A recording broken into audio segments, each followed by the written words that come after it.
कि जोङो Assam football एसोसिएशना youth लिगफोरखौ जोङो गोसो होनानै डेभेलप खालामनो थाखाय जोङो गोसो होनानै खामानि मावबाय थादों जायनि फलाव दिनै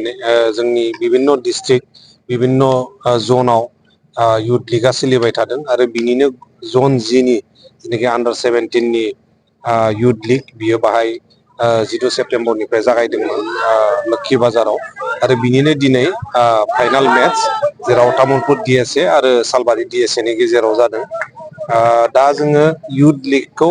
खोब स्ट्रेस होनानै खामानि मावबाय थादों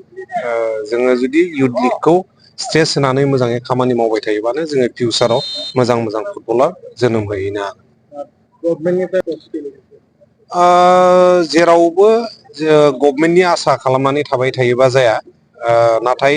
बड'लेण्ड ओनसोलाव जुदि नायोबा दिनै फुटबलखौनो बिथा खालामनानै गोबां रोखोमनि जेनाखि बादायलायनायफोर जाबाय थानायखौ जोङो नुनो मोनदों दिनै ISPL जानानै थांबाय नोङो दुरान काप जानानै थांबाय सन्तोष ट्रफि जानानै थांबाय दा प्रमद बर' सारनि दैदेननायावनो बड'लेण्ड ओनसोलाव स्पर्ट्सनि बा फुटबलनि बेसिकेलि मोनसे रेगुलेसन फैदों होननानै जोङो बुंनो हायो मानो होनोबा गुबुन ओनसोलाव जेरावनाखि गामिनि फिल्डफ्रा मैला मैथा जानानै दंमोन बेफोर फिल्डआव दिनै साफा खालामस्रांजोबनानै मोनसे गोदान जेनाखि जोलै जाखांफुबाय थानाय फुटबलार्स बिथांमोना प्रेक्टिस खालामदों मानो होनोबा बिथांमोनहा फिउचारखौ नुहुरदों दा गुबुन समस्थियाव सुजित नार्जारिनि मुङाव मुंख्लं सुजित नार्जारिनि मुङाव स्टेडियाम बानायनायनि मोनसे यजना बेखौ बिटिआर सरकारा लादों खोब बाखनायथाव नोंथांमोननि बे लोक्षि बाजारावबो जासिगोन होननानै जोङो मिथिनो मोनदों जोंहा कख्लाबारिनि मानगोनां MCLA मन्टु बर' बिथाङा जथेस्थ' स्ट्रं भाबै लिड लागासिनो दङ बे ओनसोलखौ डेभेलप खालामनो थाखाय गुबुन बिथिङाव स्पर्ट्सजों लोगोसे एडुकेसन बिथिङाव गासैबो बिथिङाव डेभेलप खालामनो बिथाङा नाजागासिनो दङ दा स्पर्ट्सआ मोनसे ससाइटिखौ चेन्ज खालामनो थाखाय जेनाखि इयुथ जेनेरेसन यां जेनेरेसना गुबुन गाज्रि लामाथिं थांनो नागिरदों बिथांमोनखौ मोजां लामाथिं लाबोनो हानायनि मोनसे गोनांथार बिजों होननानै जों बुंनो हायो जेब्ला जोङो बेफोरबायदि प्रग्रामखौ अर्गानाइज खालामबाय थागोन अब्लानो गार्जेनफ्राबो एवारनेस फैगोन निस्सय जोंनि यां जेनेरेसनखौ जुदि मोजां लामायाव लांनांगौबा अर्गानाइजेसनफोरनि रल थागोन आरो बेजों लोगोसे जोंनि पेरेन्टसफोरनिबो रल थागोन दा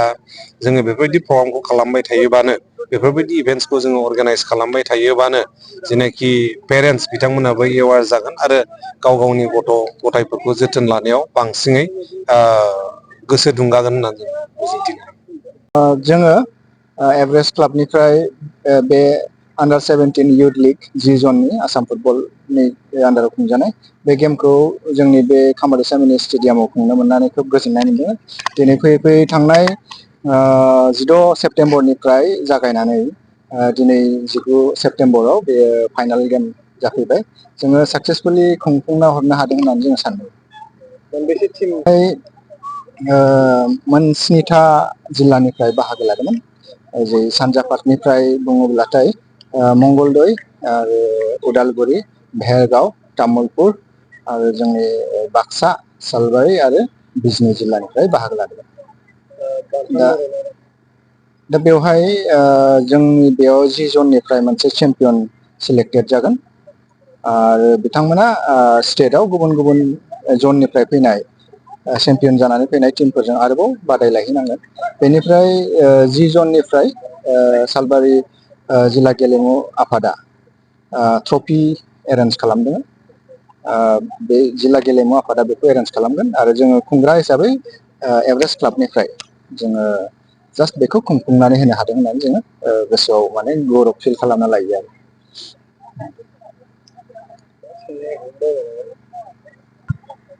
आरो दिनै फैयै मोजांसिन मोननै जिल्ला